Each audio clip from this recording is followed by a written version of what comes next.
2026 nous fait vibrer au rythme du ballon rond. L'ambiance était électrique, digne des plus grands moments du sport mondial, lors de cette cérémonie d'ouverture inoubliable au Mexique, où la magie a opéré sous les projecteurs.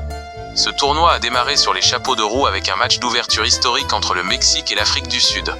Sous une pression immense, le Mexique a su imposer son jeu, porté par un Julián Quiñones impérial.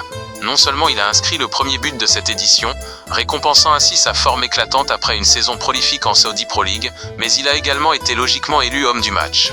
Ce succès, scellé par un second but décisif de Jiménez pour une victoire nette de 2-0, a été marqué par un fait divers sans précédent dans l'histoire des tournois.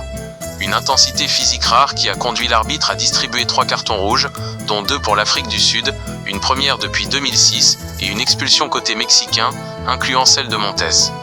Ce match fut aussi le théâtre d'un moment de communion rare avec l'entrée en jeu de Gilberto Mora, devenu à 17 ans le plus jeune joueur mexicain de l'histoire à disputer une Coupe du Monde sous les ovations nourries d'un public conquis. Parallèlement, cette première journée nous a offert un scénario renversant dans l'autre rencontre du groupe A, où la Corée du Sud, après avoir été menée au score, a su faire preuve d'un mental d'acier pour s'imposer 2-1 face à une République tchèque combative. Porté par un Hwang In-beom magistral, élu homme du match pour son abnégation, les Sud-Coréens s'emparent ainsi de la deuxième place du groupe et lancent un signal fort à la concurrence. Entre l'effervescence mexicaine et la résilience coréenne, cette entame de Coupe du Monde nous promet un spectacle total, où chaque seconde, chaque tacle et chaque but viendront écrire, ensemble, la légende de ce mondial 2026.